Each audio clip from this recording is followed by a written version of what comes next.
Hey everyone. Hey everybody. Today we're going to be giving a brief overview of travel therapy, what it is, getting started, and just going over some of the basics. Alright, so we'll just kind of do a quick intro for you guys that may or may not know us that well.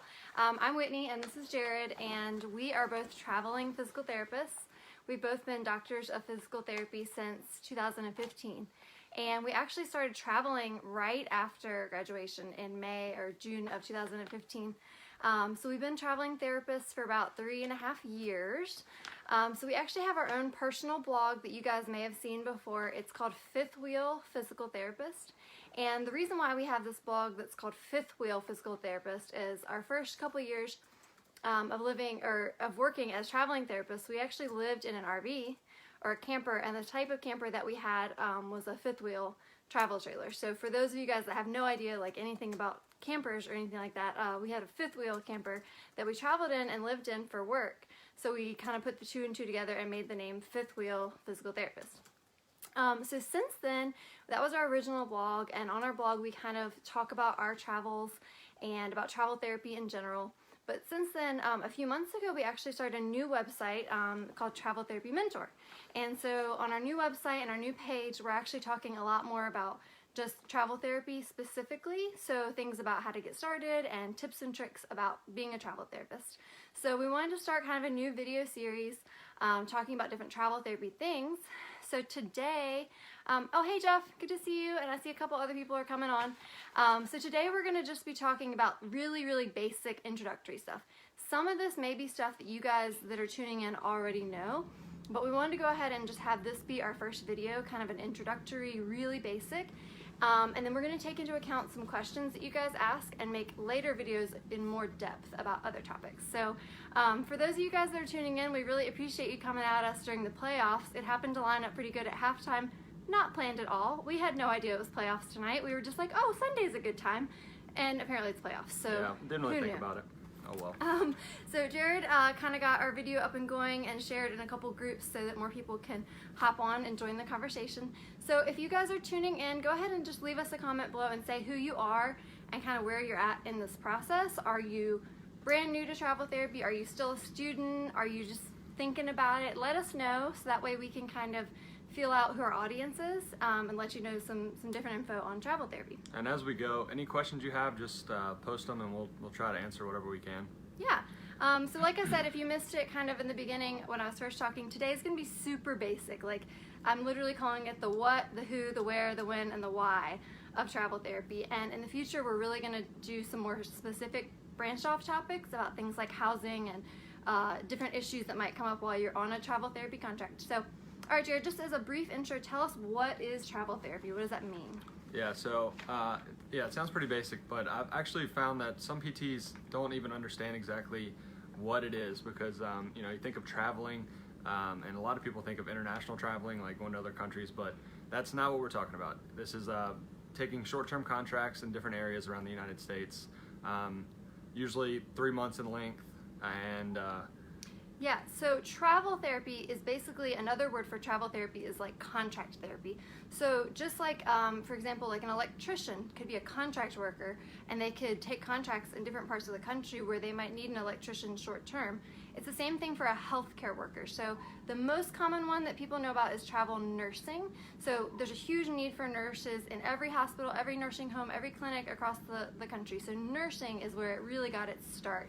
And then later on, it's branched out into other disciplines. So that brings us to our next thing, who can be a traveler? yeah, so there's a ton of different healthcare professionals. There's PTs, OTs, SLPs, assistants of both PT and OT, nursing, and then there's all kinds of different like lab techs, radiology techs, ultrasound techs. So there's a ton of different medical travelers. Yeah, and there's even, so when a physician or a physician's assistant is a traveler, it's they call it like locums tenens, and that's a little bit different than what travel therapy is. But we're here to mostly mentor and educate the travel therapists in the world because that's what we're most familiar with, being travel physical therapists. So physical therapists, occupational therapists, speech language pathologists, physical therapy assistants, and certified occupational therapy assistants. Oh. Okay, so that's who can travel, and that's what travel therapy is. Well, why? Why do they need travel therapists, and why does this whole thing exist? So there's a ton of different reasons why a company might need a travel therapist. The biggest thing that we find is that a lot of these places are rural areas that they can't find full-time staff. They've been looking for full-time therapists for a while now, and they're not having any luck. So that's usually the biggest thing we see. But there's also things like, say you have a therapist there that has an injury and they're out on short-term disability, or a therapist that went out on maternity leave, or it doesn't have to be a long-term gap in employment for the facility. It could just be that someone just left, they want to fill the job while they make sure that they get a very good candidate for long-term there. So those are the main reasons that we find that we are needed as travel therapists. And as far as us, why would we travel? Like, what's the incentive for the traveler? Is pay is a big thing. You normally make somewhere between 1.5 and 2 times what you'd make as a permanent therapist. The other thing is just adventure, like being able to travel around the country and see a bunch of different things, experience a bunch of different places, and that's an exciting thing, especially when you're younger. You're not settling down anywhere. You don't have a family to worry about and all that. Yeah. So there's a lot of cool perks to being a travel therapist or a travel healthcare professional, and we've actually written tons of articles about that. Like Jared said, just adventure, just getting to see new parts of the country, sometimes higher pay. Now, there's kind of like some caveats to that. So some people will argue and say, well, I don't make more as a traveler. Well, generally you do make more, but it also just depends on what other expenses you might have, and we'll go into more detail about how the pay is broken down and how you can expect your bottom line to come out in another talk. But in general, you can expect to make more as a travel therapist, but it really depends on how low you can keep your expenses. Yep, it's a big thing. And for everyone watching, what's the reason that you are considering traveling or that you're interested in it? Is it the pay? Is it the adventure? Like, why are you interested in traveling? Yeah, if you guys are just hopping on, go ahead and just comment below and let us know, what is it that brought you here? Why are you even thinking about traveling? For us, I would say the biggest thing was, a combination of all of it. Like, I think the biggest thing was pay, and then also just being able to see different areas. Because I grew up and went to high school, went to college, went to grad school, all within an hour of my hometown. So that was a big thing to be able to get out and see some other places. Yeah, and now we've lived in 3 or 4 states. We've seen every state on the East Coast, and we're working on getting out to the West Coast too. Yeah. So. And Jeff said that he is graduating and plans to start traveling in July, so that's pretty awesome. And I know Jeff actually from way back in undergrad, so it's so cool to see us kind of come back together on this path now that you're about to be a DPT. Looks like he wants to do it for adventure and debt, which are so big.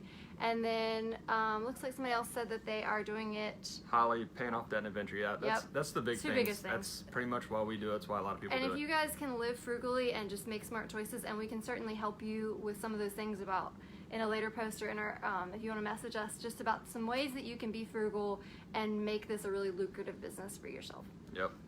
Okay, so how long are the assignments? So I said a little while ago, generally 3 months at a time. Sometimes they'll be shorter. We've seen some assignments as short as 4 weeks advertised, and some as long as 26 weeks. Or if you took a traveling assignment in a school system, it might be 9 months. The other thing about most assignments, they start as 3 months, but if they still need someone, it's a lot better for them to extend your contract, have you there longer, than it is for them to hire another travel therapist that they have to train. So the facility, it's in their best interest to keep you if they still need you. And it's probably in your best interest to stay as long as you like it, because then you don't have to pay the expenses to move from place to place. You don't have to take any time off of work. So for us, we really like to stay in each place 6 months, or if we really like it, 9 months, because we can make a lot of money that way. We don't have any downtime, and it works out better for us, and it works out better for the facility. You get kind of comfortable there, and it's nice to be there 6 months or so. Yeah, just a note on that. So we are what we would consider the people that like to extend, and we've talked to some other people that really like to extend, but there's a lot of therapists. For example, our partner in Travel Therapy Mentors, it's not just the 2 of us, it's us and then our friend and colleague Travis. Travis doesn't like to extend because they really want to see a lot of different places. And if it's not a good fit, they don't stay just because it's easy. So a lot of people are really keen on jumping around and seeing as much as possible, and that's awesome. So there is a lot of flexibility, which is awesome. as far as travel therapy. And talking a little bit about the why, I see that John Flanagan said freedom is one of the reasons. So for those of y'all that might not be familiar with our story, we recently took 6 months off of work as travel therapists and took a trip around the world. We went to 11 different countries, and that would have not been possible if it were not for the freedom and the flexibility that travel therapy provides. So the time off between assignments is really big. That's something we forgot to talk about in the last part, but yeah, freedom between assignments. You can take as much time off as you want as long as you have money saved. So yeah, we've been off for 6 months now. We might be starting an assignment next week, but who knows? Yeah. So that's a huge perk, is if you can work really hard and save enough, then you can afford to take off a lot of time to do whatever it is that you want to do, whether that's go home and spend time with family, or go on a trip, or just spend some time working on other projects, or things that you're interested in outside of work that you wouldn't really have the opportunity to do if you were working 50 to 48 weeks a year at 40 hours a week. Yeah. If you guys, could you like this video? If you're getting value, we want as many people to join and see this as we can. Yeah, we definitely want to get a lot of information out there to those that are interested in travel therapy, because I don't know if it really is getting more popular or if it's more just that we're all more connected now on Facebook, but we see tons of people all the time asking about travel therapy and wanting information, so we want to get this information out there to them so they can kind of learn about it. When we first started, there was a little bit out there, a few blogs here and there, but that was a big reason we started our blog, was to be able to share information and put it all in one place. Yeah, there used to be very little info when we started. We had to reach out to people we knew in real life, but like Googling travel therapists and stuff was not much came up. So yeah. So Jeff asked about extensions. Does your contract change and do you get a raise with extensions? So that's probably something we can make a whole video about, but in general, yeah, you should get a small raise. So normally we say somewhere between $1 to $3 an hour increase. So that ends up being around $80 to $100 a week, I would say, is a pretty good increase in pay. And the reason for that is because the company that you're working through doesn't have to pay for you to be credentialed for a new place, a new clinic. They don't have to pay for you to travel there and back, and they don't have to pay for any kind of license reimbursement. They also don't usually have to pay for another PPD test or a physical or any of the medical things you have to, drug tests, anything that you have to get before the next job starts. So they save money on that. So that money that they save from the extension should, at least most of it, should come to us. So yeah. Usually between $1 to $3 an hour. And that's kind of a general rule. You should really, when you kind of get into the process and start talking to your recruiter and getting to know the company that you're working for, ask them how that works. Ask these questions. And like Jared said, we'll go into more detail about this later, about specifics of contracts, negotiation, and pay, because we were talking with one of our recruiters that works for a pretty big company, and they were saying that actually they sort of divide those upfront costs equally among the entire company, and it's not on a contract by contract basis, which works in your favor because they don't take it out of your 13-week pay when they're first credentialing you, but that also means they don't necessarily have it readily available to give back to you. So that's kind of more like a complex thing. So we'll kind of move on from there. But well, at least not all of it. So you would still get any money that is from travel to and from an assignment that you save the company. That is definitely your money to get back, and at least some of the other stuff, no matter how they set it up. Any bonus they gave you in the beginning, if you're extending your contract and that bonus money is just floating around, they should be able to give that back to you if it came out of the original bill rate, which we'll talk more about bill rates later. Yep. Okay, so back to the basics. So we talked about contracts are usually like 13 weeks plus or minus. Where can you work? Okay, so you can work in any of the 50 states, and you can also work in the Virgin Islands because it's a territory. Now, each state has different licensing requirements. For the most part, in general, you have to be licensed in each state that you want to work in. However, they have just introduced a physical therapy compact license for some states that are participating. So tell us a little bit more about what that is. Yeah, so it's a hassle to get licensed in every state. That's one of the biggest problems with travel therapy, or one of the things we liked least about it. Especially some of the states like California and Arizona, especially. We just got licensed in Arizona last year, and it was a pain. It took a while. You have to go to a testing center to take a jurisprudence exam, so it's not just like a quick jurisprudence exam online. You have to actually set up a time and go and pay. And some of them are, not all of them. Not all of them, but Arizona's that way, California's that way. Some of the states are actually really easy. It might only take you 2 weeks. You just pay a fee, send in your transcripts, have any state that you're licensed in, send a copy of your license in good standing to the new state, and you'll be licensed there. But yeah, some states make it very difficult. So the compact is basically a way to make that easier for us. And all the states are going to agree on some standardized requirement. Hopefully all the states, at least right now it's only 9, but more are joining in. They're going to agree on some kind of standardized requirement, and then once you're licensed in one of those compact states, as long as that's your home state, then you can be licensed in any of the other ones as long as you pay a fee, which is, it's not as big as the fee normally is, and then I think you probably also have to pass their jurisprudence exam if they have them. Yeah. Which isn't a ton of states. I think maybe only, I don't know, probably less than half have jurisprudence exams. So that's going to be a game changer as far as travel therapy goes for physical therapists. As far as I know, I don't believe they have any kind of compact license in the works yet for speech language pathology or occupational therapy. But I think don't OT started quote it, me. but... Yeah. So basically, the thing is, you can work anywhere in the U.S. as long as you get licensed there. So that's something that we recommend doing up front before you're actually ready to look for a job, is go ahead and just pick a state or two and get licensed. Some people will complain about this and they'll say, well, I don't really have $200 or $300 or $400 to go ahead and get licensed up front. And that's tricky. And therefore you might just have to go ahead and take your first contract till you make some money in your home state before you can start working on other licenses.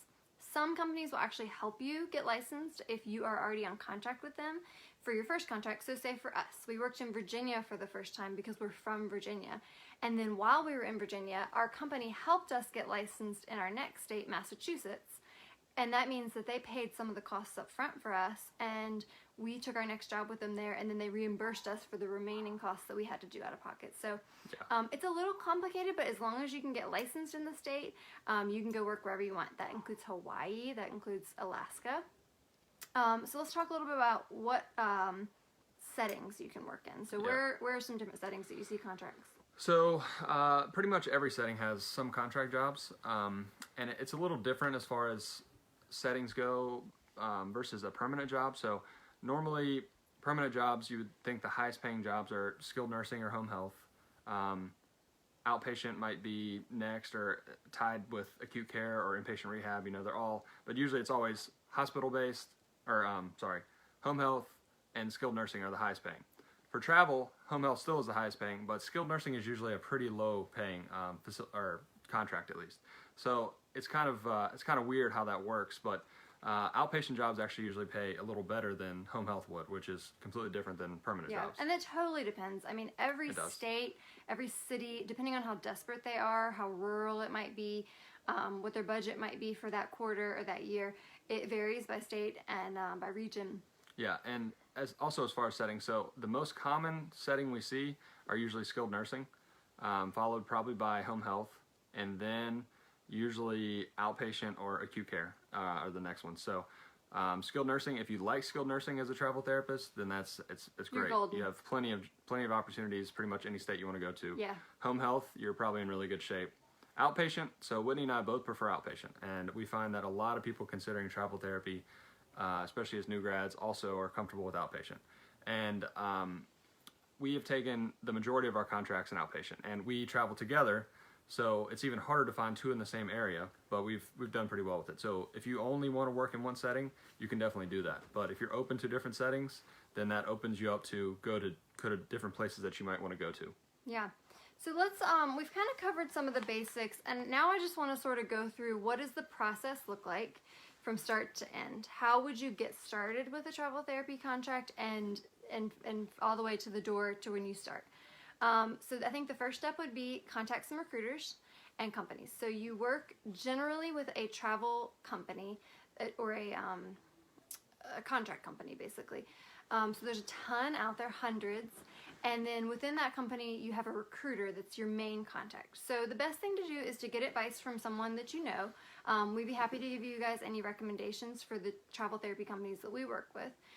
There's so many out there, so you can read reviews online, but it's better if you have kind of a personal connection, someone that's actually worked with that company and that recruiter, because each company can vary, but the recruiters can vary hugely. Yeah. And they're your main point of contact. Yeah, you might occasionally talk to the manager, but the recruiter is going to make the biggest difference in your experience. Yeah, you want to make sure you have a good recruiter, and really the best way to do that is to talk to someone that's experienced, that's worked with a bunch of different recruiters, and go by referral, because if you just hope for luck of the draw by just contacting a company and getting set up with someone, it's usually not going to work out well. Usually what happens is if you just go online and say, oh, I want to work for XYZ, I heard they were good, and you fill out an online form on their website, they're just going to send you to any recruiter in the company, usually the brand new ones. Yeah.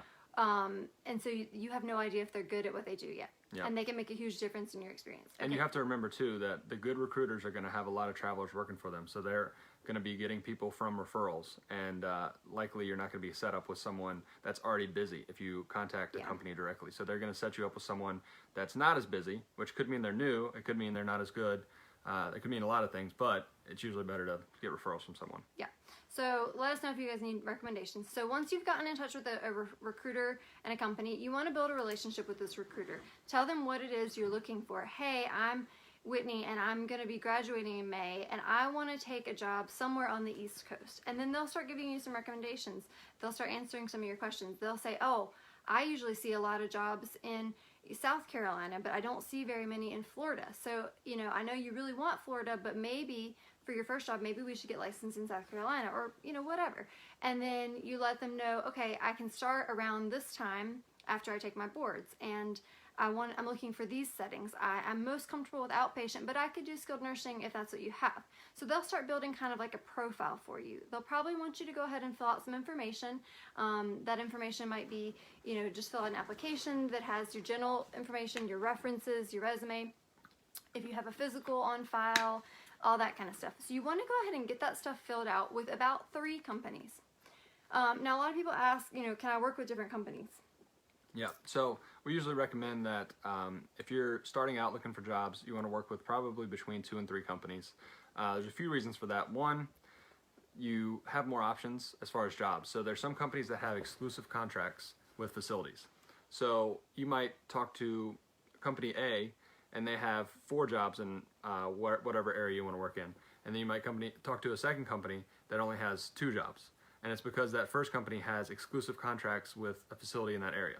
So you would never know that that job exists if you weren't talking to that specific company.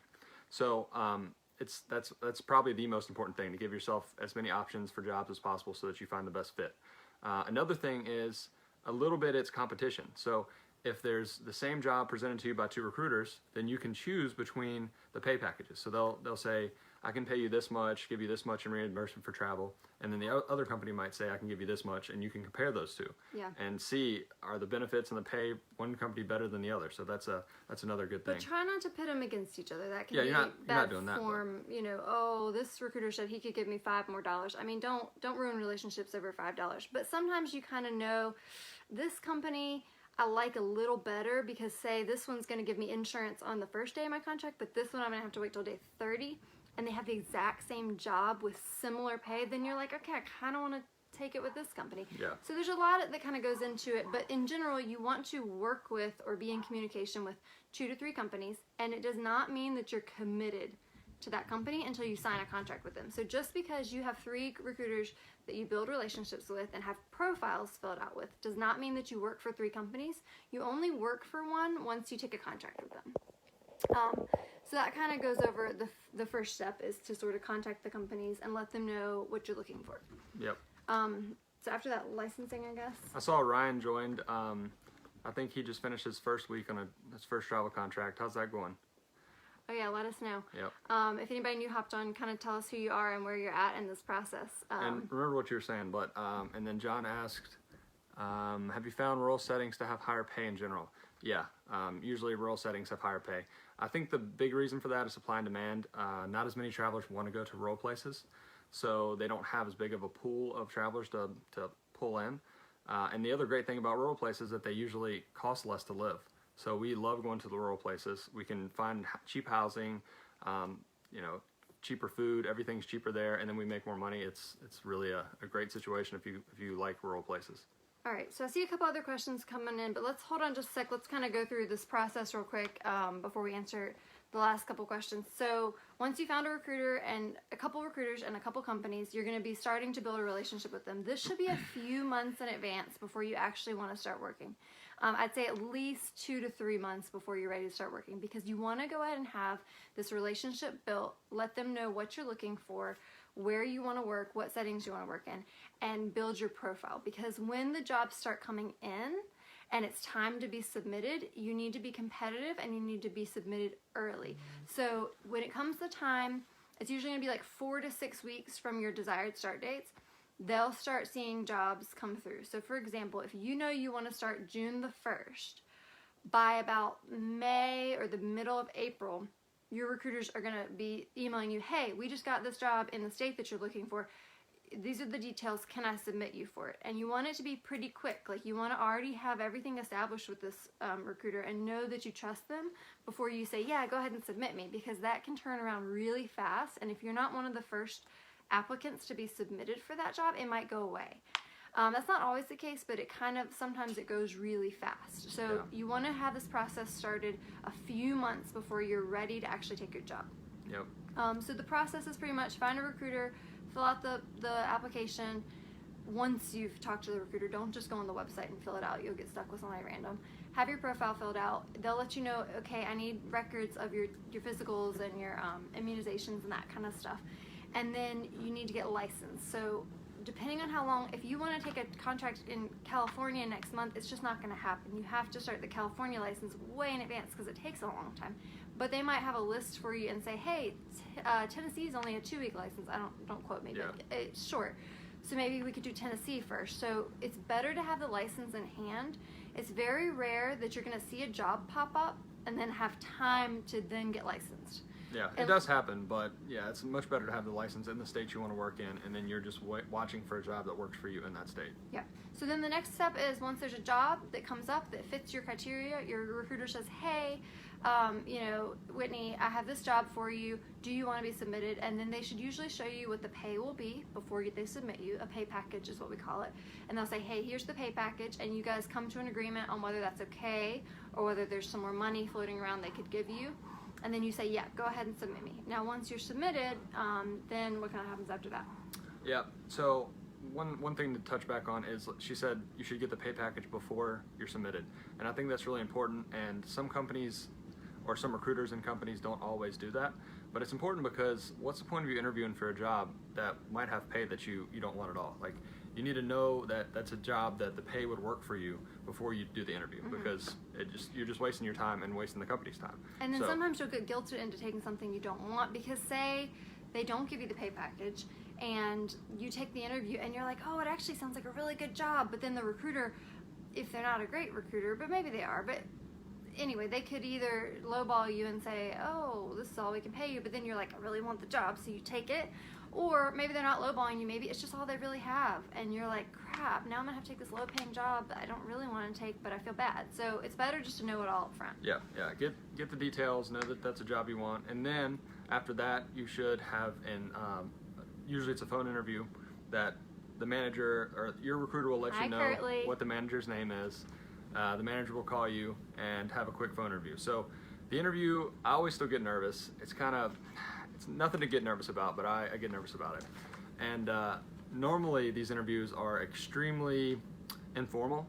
I've had one in 3.5 years now that was like a real serious interview, where they actually asked me tough questions. But besides that, it's almost like you're interviewing them for the place.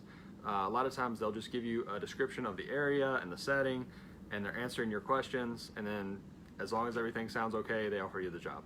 We've actually had companies offer us jobs without ever interviewing, which is usually a bad sign. Usually a bad sign. So yeah, and then once they offer you the interview and you have the interview, usually you'll know right away during the interview, like if they're gonna make you the offer, if it went well. Not always. Sometimes they might say, I have another candidate to interview tomorrow, I'll let you know. And then you go back and you usually just want to leave it open-ended. Like, don't necessarily agree to anything right on the phone call. You just want to leave it open-ended and say, oh, hi, Brittany, I'm glad you're joining. You just want to leave it open-ended. Thank you very much for your time. I'll communicate with my recruiter and we'll go from there. Yeah. So then you circle back around with your recruiter. You let them know if maybe you've already had 2 interviews. Maybe you have 2 that you're choosing between. One's with another company. So then you have to make some decisions about what you're going to do, and then you'll usually verbally agree to the contract. When you're ready, you'll tell your recruiter, yep, go ahead and tell them I'll accept, and then they'll shoot you over a written contract that you signed. And then the fun part starts. Then you get ready to find, oh my gosh, I have to be in California in 2 weeks. And so you start getting ready to move across the country or set up housing. And that's a whole nother video. We're going to talk about housing. So you work on setting up housing, and then you make the move, and then you start. And it's kind of like being a normal employee. You just start your first day. Sometimes there will be orientation. Sometimes there won't be. And then, which is something you should ask on the interview. You should know when you get there, are you going to be treating a full schedule right away, or is there some kind of intro period? Is there an orientation for a day or two? And the different contracts will vary greatly with that. Yeah.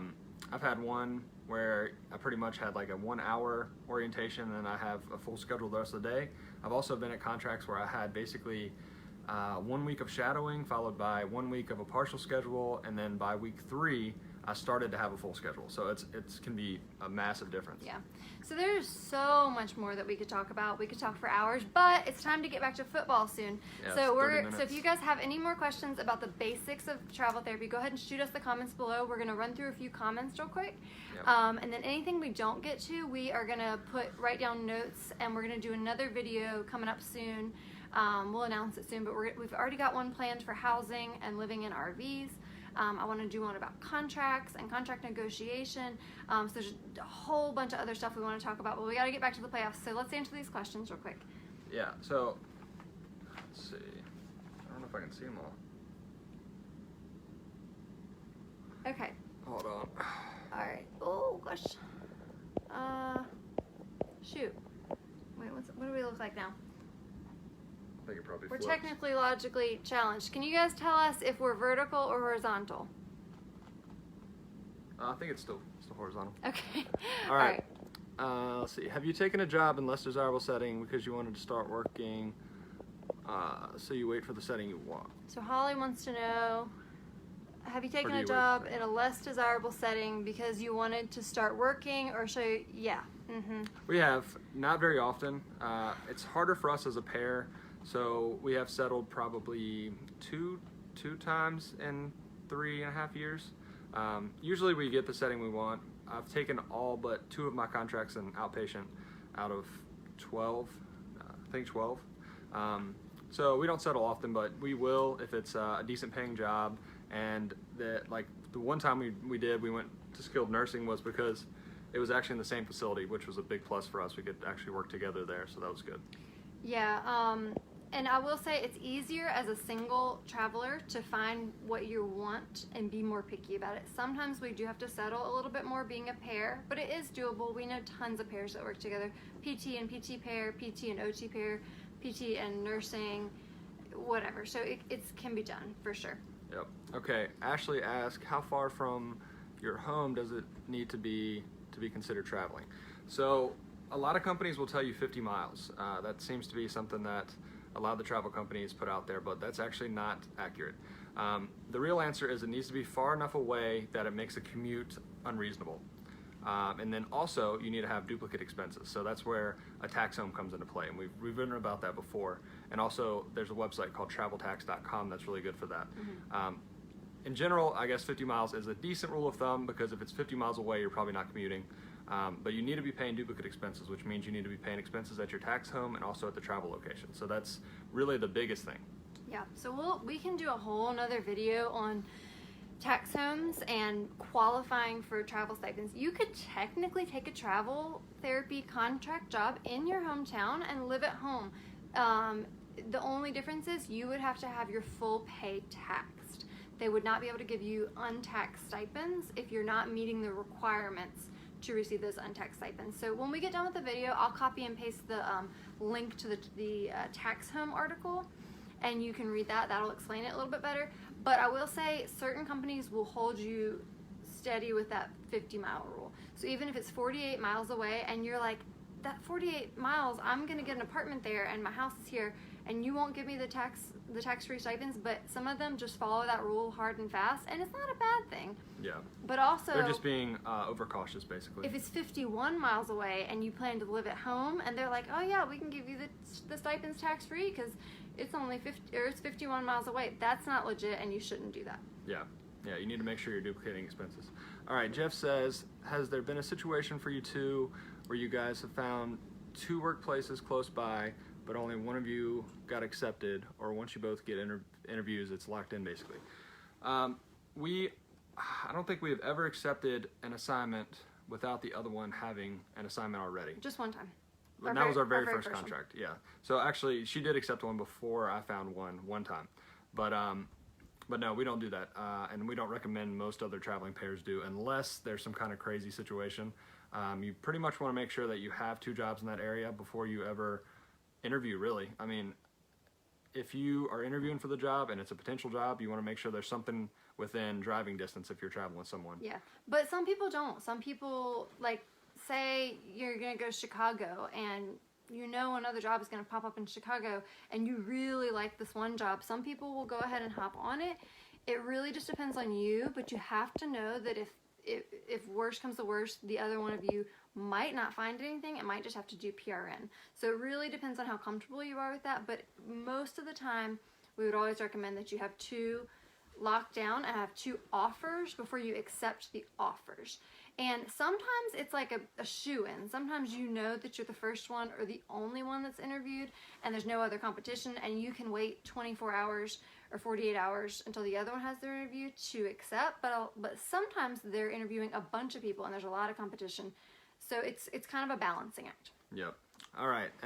Lauren asked, how difficult is getting a job as a travel PT? Do you have long waits or always have another lined up? For us, even as a pair, who, you know, obviously as a pair, it's harder to find 2 in the same location. This is the first time that we've ever had to take any time off that we didn't plan to take off. So in our first 3 years, we had back-to-back contracts whenever we wanted that. And the only time we took time off was because we planned to go home or we planned a vacation. So it's not hard. If you are lenient with location, and especially if you're lenient with setting, you can find something back-to-back almost every time. And especially if you have about 1 to 2 to 3 licenses states that you're licensed in, it's easy. But I will say, okay, so COTA and PTA market have been a little slow lately for assistance, so some of them have been finding themselves with extended times off. But I know for the most PTs, most OTs, and most SLPs, they don't have to worry about taking a lot of time off. Yep. Okay, a couple more questions here. I can't read Ryan's comment, but he's probably just being stupid, if I had to guess. Any advice on talking someone out of taking a position somewhere crazy far away, like Arizona or something? So we're thinking about going to Arizona now, and I'll be leaving Ryan here by himself. So. Yeah, Ryan, who are you going to play pool with? I guess you'll just have to come to Jared's dad's basement and play pool with Jared's dad and Otto. Yeah, and Brittany, it definitely was an early stoppage last night. I don't think TJ was out that one. Okay, I have a feeling that Ryan Kirtley probably logged onto Brittany's Facebook and asked that question. Okay, does anybody have any last minute questions? Mostly, preferably the travel therapy related kind. Yeah.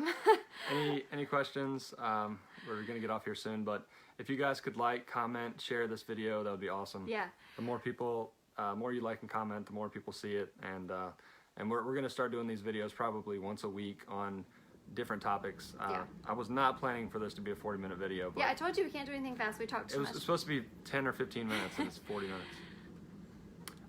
What was the tax? Lauren asked, what was the it's tax literally travel called site? traveltax.com. Yeah, traveltax.com. It's pretty easy. Okay. Jeff said, does the recruiter do the job searching for you, or do you search too? A lot of travelers, I would say most travelers, have the recruiter pretty much just look for jobs for them in whatever state.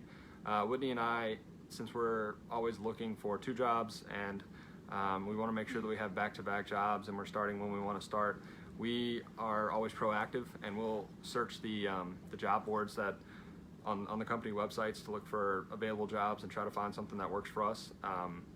But usually it's a recruiter that's bringing you jobs. Yeah, and you can ask them for job lists and they'll send those to you. Most of the time their website that's public isn't going to be as up to date as what they see behind the scenes, but every now and then, like, we'll just sort of check behind them and be like, well, what about this one? Like, did you see this one? Or like, for example, we're licensed in Virginia and North Carolina, and sometimes I'll look and see, like, oh, one's in this state and one's in this state, but they're like close to the border, and that may not be something they thought of. So every now and then I check behind them, but for the most part, they're going to be your best resource, and they're going to find the jobs for you. Yep. So I think we should wrap up, but if you guys are coming and watching on the replay and you have questions that we didn't answer, please comment below and ask us those questions, and we will answer them either in the comments or we will convert them into a new video that we're going to do probably next week. Yeah, and any suggestions you have for video next week, we're open to suggestions. Yep. It might be something on housing, or it can be Yeah, I think housing pay would or probably be whatever you guys want. a good next one. Housing, and I've had a lot of people ask me about RVs. So housing and RVs, and then of course pay is always a little complicated, so we'll definitely touch on that. Yep. So again, please like, comment, share. We'll see you guys next week. Yeah. Thanks All right. for tuning Well, have fun watching the rest of the football game if that's what you guys are doing, and have a great Sunday. Yep. We'll see you later. Bye.